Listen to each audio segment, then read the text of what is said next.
I just got to rearrange my screen here a little bit.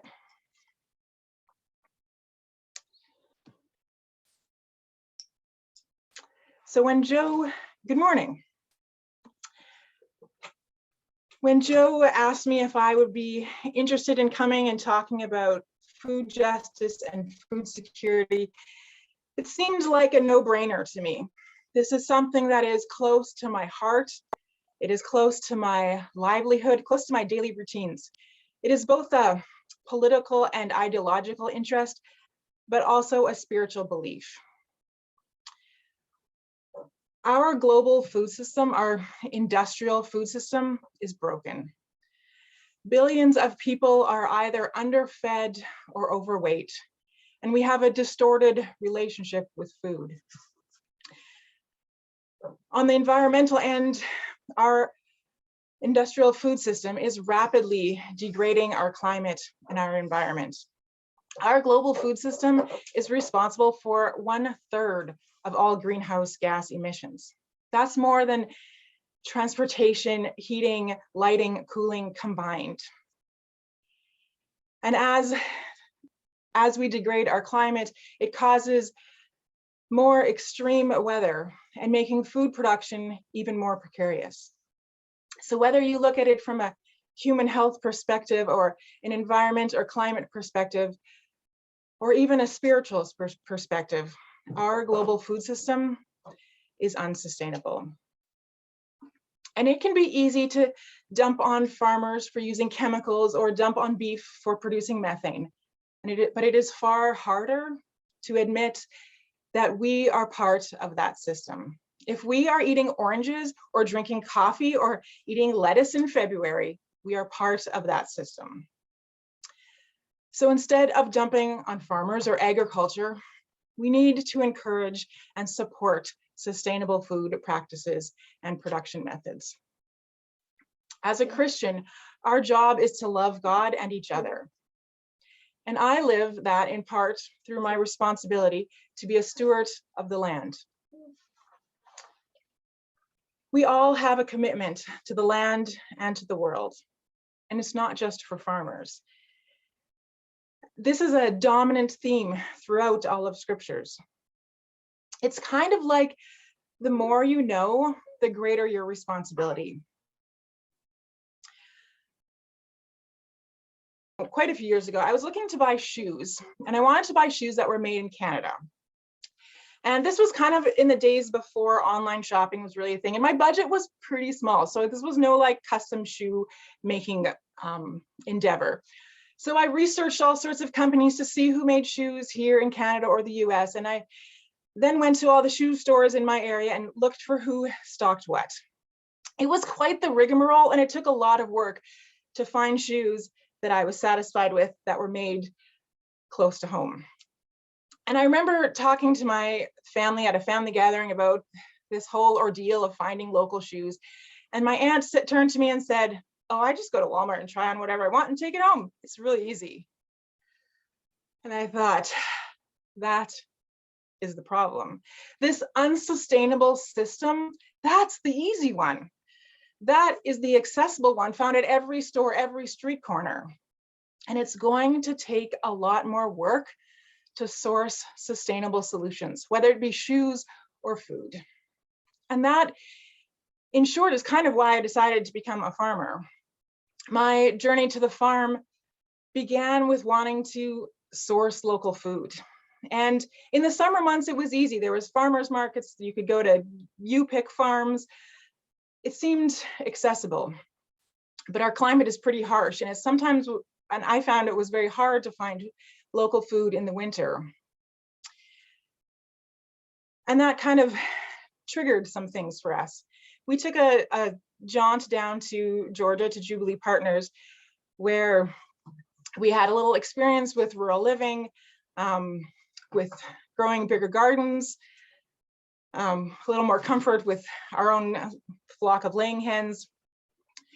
And it kind of cemented our own decision to become part of the solution that we were looking for.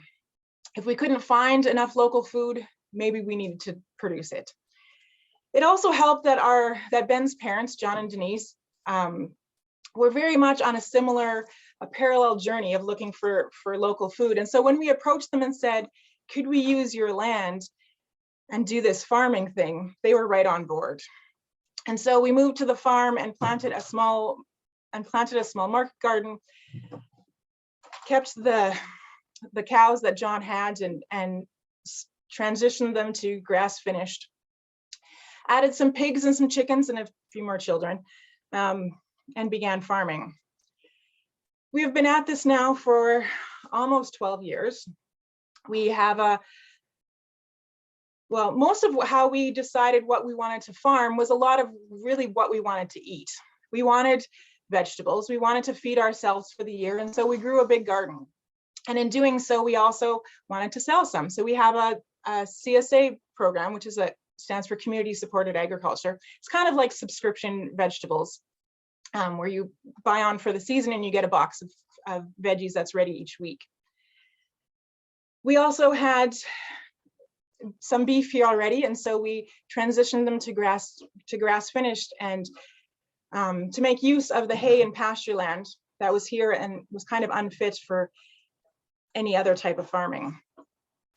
The pigs and the chickens seemed like a natural fit because that was also something that we wanted to eat. And we took a holistic management training course. And in holistic management, they often talk about holistic management being 3 stools. Hang on one sec. My kids are digging in Lego and it's very loud. Felix, stop. Sorry. This is church at home, right?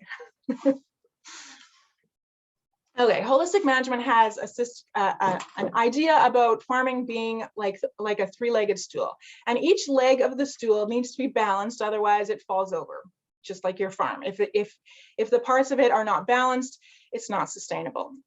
Those 3 legs, one is environmental, your environmental sustainable practices. Another is your economics. This is as a business, this has to be something that you can live off of. And the third stool is social. It has to be something that makes sense socially. And without knowing, these pigs and chickens became an important part in that social leg. We're kind of a weird kind of farm, to be honest, according to most farmers. And when we raise pigs and chickens, we have to buy grain, and we buy it from our neighbors. That process of buying grain from our neighbors kind of legitimized us as farmers. We became part of the farm system in our community, and built relationships with our neighbors, that we were all in this together. We had no idea that would be part of that, but it has been a really interesting connection. And while we are the odd farmers, I feel like there are a lot of farmers around me, and yet I farm amongst a shrinking minority of Canadians. In fact, only 2% of Canadians are farmers. About 3 generations ago, it was almost 70%. We need more farmers. We need more growers. And maybe right now it seems kind of cool to be a back to the land kind of farmer. For generations, farming was something that you escaped from, something you left for greener pastures. Rural communities were somewhere that you came from, but not where you lived. Maybe you went back on weekends, but it was much more successful to go to the city. Farms were thought to be not profitable. Most farmers still are price takers rather than price makers. For ourselves, our style of farming has kind of left that conventional system, but that comes with its own risks as well. There's not a single bank that's going to loan me money for the odd kind of farming that I do. People have become disconnected with their food. And it's not just urban people, it's rural people too. I run a little girls' club program after school, and I remember one time we were baking something, and one of the girls said to me, "Why does your flour look so weird?" And I explained that the flour that I had in this ice cream pail was whole grain flour that I had just milled myself. And she said, "You can make your own flour? which maybe to most 10-year-old girls, that's a normal kind of statement. But this 10-year-old girl was a grain farmer. She had spent countless hours on a combine with her dad and her grandpa harvesting wheat. They have huge bins of it on their yard. And she didn't know it could be made into flour.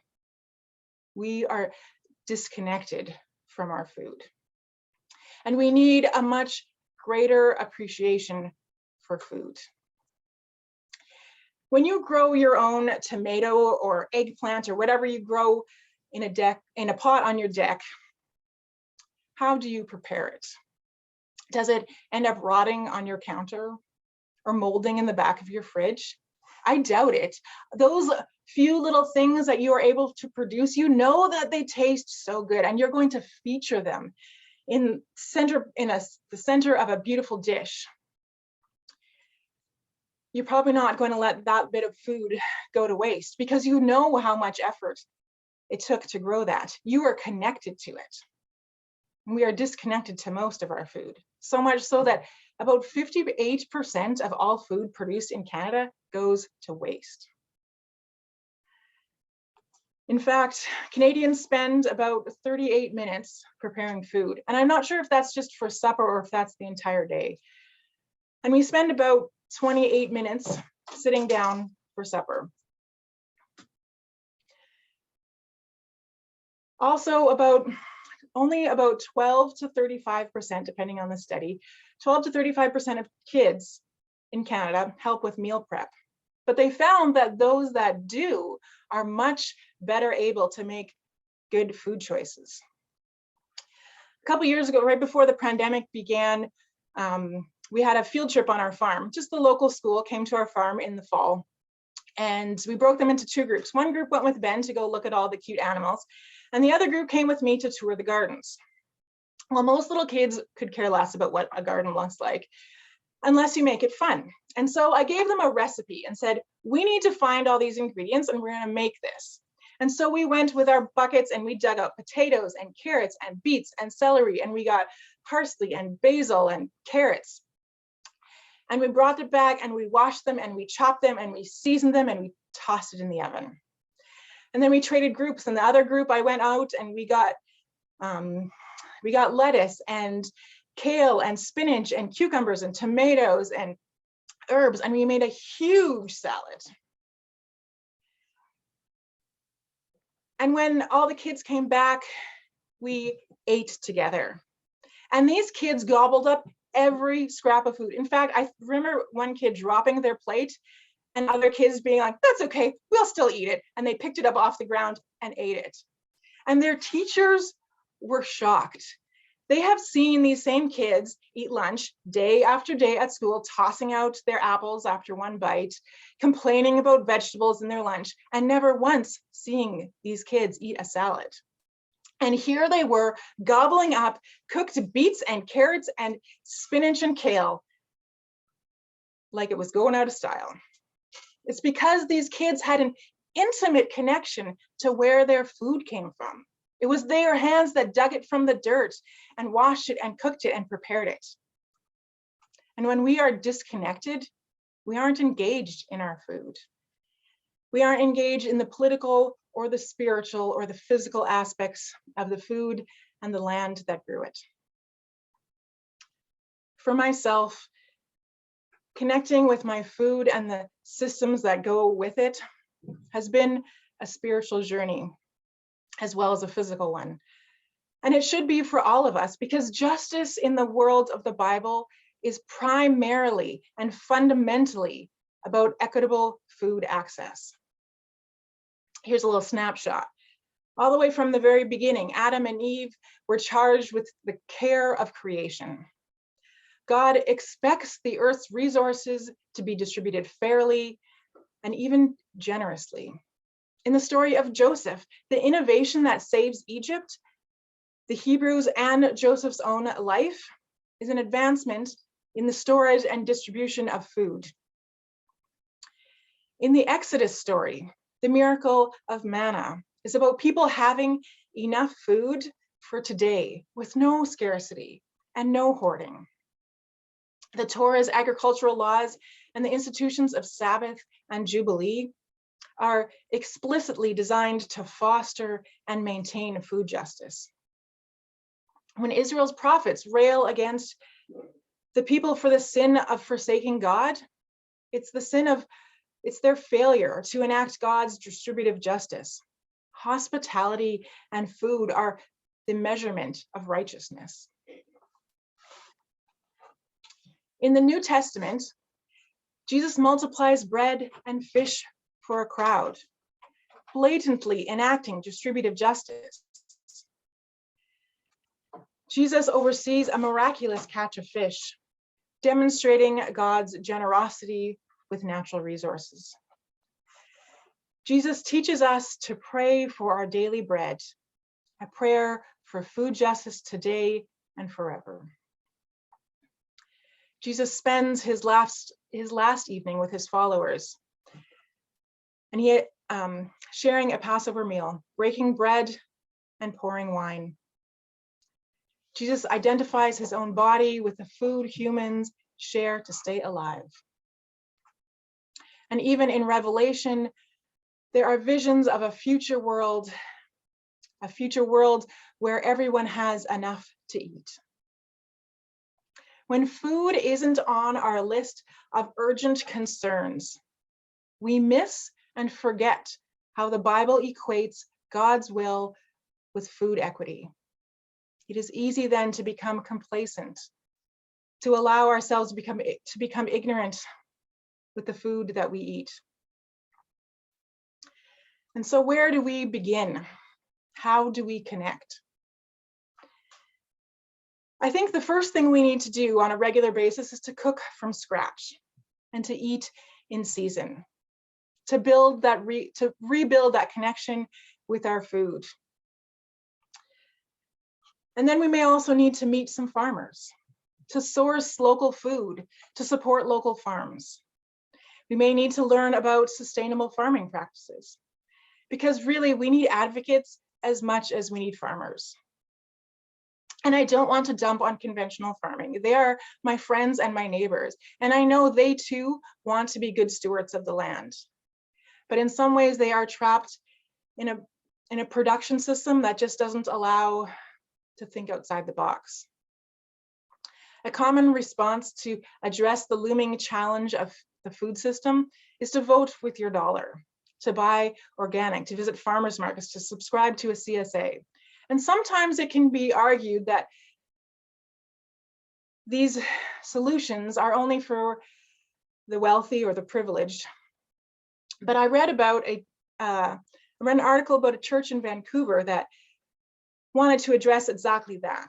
And so they set up a food hub, and they worked together to source various foods from local farms and to find the best way to access it, which often was in bulk, which means they needed storage space, they needed freezer space. Because if you are living in an apartment with only the freezer on top of the fridge, you're not going to buy half a cow. And so together, this church worked together to have pantry space and have freezer space so that food became accessible. Local sustainable food was an accessible option to anyone who wanted it. Another way of connecting is to support organizations that are working for this cause, working to support and advocate for sustainable farming. Organizations like Food Secure Canada, like the National Farmers Union, they need fans and volunteers and donors and advocates and workers. One such organization right here in Saskatchewan is called Farmland Legacies. It is based out of Wynyard, and it's a charity that holds agricultural land in trust. And it works to promote sustainable farming practices and teaches about farming. In fact, some of our first animals came from Farmland Legacies. And they also raise a herd of grass-finished beef. And when they slaughter them, 100% of that meat goes to the Saskatchewan food banks. In short, we need to connect with our food. And there are so many ways to do that. And there are many ways to do it wherever you are on your food journey. I know that some of you are already engaged in your food. I know some of you even buy my food. And I encourage you to take another step wherever you are on that food journey, whether it's cooking from scratch or digging a little deeper into advocacy. But I challenge you to think about food and food security every time you buy groceries, every time you cook a meal, every time you read the Bible. As communities of faith, we need to be working at the cosmic, earth-keeping vision of God's shalom for all creation.